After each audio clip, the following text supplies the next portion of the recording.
नमस्कार, मी सुप्रिया सर्वांचं स्वागत करते मातृत्व एक गोंडस अनुभव या मराठी चॅनलमध्ये। हेल्थ केअर 3 टप्प्यात प्री प्रेग्नन्सी, प्रेग्नन्सी आणि बेबी केअर। आजचा आपला टॉपिक आहे गरोदरपणामध्ये सर्दी खोकला झाल्यावर काय करायला हवं। व्हिडिओ शेवटपर्यंत पाहत राहा। व्हिडिओ आवडला तर व्हिडिओला लाईक करा, कमेंट करा, शेअर करा। चॅनलला सबस्क्राइब केलं नसेल तर सबस्क्राइब करा आणि बेल आयकॉनवर क्लिक करा, ऑल नोटिफिकेशनवर क्लिक करा, जेणेकरून ज्या काही नोटिफिकेशन्स असतात त्या तुमच्यापर्यंत पोहोचत राहतील।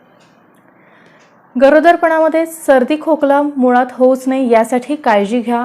जास्त आंबट खाऊ नका, थंड खाऊ नका। दुसरा कोणाला सर्दी खोकला असेल तर त्यांच्यापासून लांब राहा। पण जर झालाच तर सर्दी खोकल्यासोबत तुम्हाला जर ताप असेल तर तुम्ही सगळ्यात आधी डॉक्टरकडे जायला हवं। प्रेग्नन्सीमध्ये कुठलीही होम रेमेडी ट्राय करायच्या आधी तुम्ही तुमच्या डॉक्टरचा सल्ला घ्यायला हवा, कारण सर्दीसाठी स्पेशली ज्या होम रेमेडीज असतात त्याच्यामध्ये जास्त तर गरम पदार्थ असतात, जसं काळी मिरी आहे, हळद आहे। त्यामुळे त्याचं प्रमाण किती घ्यायला हवं हे डॉक्टरसोबत तुम्ही कन्सल्ट करायला हवं। सुरुवातीचा जर फर्स्ट ट्रायमेस्टर असेल तर होम रेमेडीज अवॉइड करा, सरळ डॉक्टरकडे जा आणि मेडिसिन घ्या। फक्त सर्दी असेल तर कधी कधी मेडिसिनची गरज पडत नाही, कारण सर्दी आपोआप 6 ते 7 दिवसांमध्ये राहते। जर कफ असेल म्हणजेच खोकला आणि ताप असेल तर डॉक्टरकडे जा। मेडिसिन घेण्यासोबत तुम्ही काय करू शकता? मिठाच्या पाण्याची वाफ घ्या। विक्स लावू शकता, पण मिठाच्या पाण्याच्या वाफ घेण्यामुळे तुमचा गळ्याला पण शेक बसेल आणि नाकात जी सर्दी झालेली असते, नाक जाम झालेलं असतं ते सुद्धा कमी होईल। सर्दी खोकला दोन्हीमध्ये मिठाच्या पाण्याची वाफ हे चांगल्या प्रकारे मदत करतं। त्यानंतर दुसरं आहे, रुमालावर थोडं निलगिरीचं तेल घेऊन त्याचा वास घ्या, त्याने सुद्धा सर्दी राहायला मदत होईल।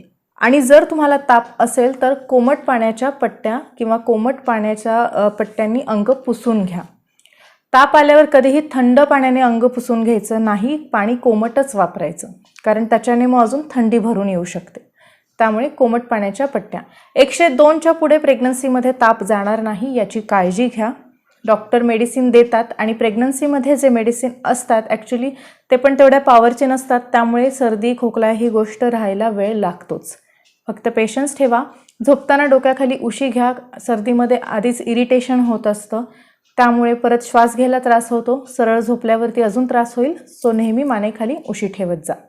जर तुम्ही प्रेग्नन्सीच्या शेवटच्या टप्प्यात असाल तर मध, हळद आणि थोडीशी काळी मिरीपूड याचं मिश्रण तुम्ही घेऊ शकता। अगदी थोडंच तुम्हाला घ्यायचं आहे, 1 पिंच किंवा अगदी थोडंसंच घ्यायचं आहे, आणि तेही तुम्ही डॉक्टरांच्या सल्ल्याने घ्या, कारण तुमची प्रेग्नन्सी कशी आहे हे तुम्हालाच माहीत असतं। जर काही कॉम्प्लिकेशन्स असतील ऑलरेडी तर होम रेमेडीज अवॉइड करा। तुम्ही वाफ घेऊ शकता, निलगिरीच्या तेलाचा वास घेऊ शकता, ताप असेल तर कोमट पाण्याच्या पट्ट्या। शक्यतो ह्या 3 गोष्टीच फॉलो करा। वरून जे करता येईल ते करू शकता, जसं की विक्स आहे, विक्स लावा, ठीक आहे।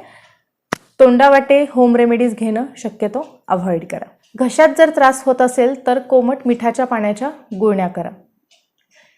या व्यतिरिक्त दुसरं काहीही करू नका। डॉक्टरचा सल्ला घ्या। व्हिडिओ आवडला असेल तर व्हिडिओला लाईक करा, कमेंट करा, शेअर करा। भेटूया पुढच्या व्हिडिओमध्ये। तोपर्यंत खुश रहा, हसत रहा, पॉझिटिव्ह रहा।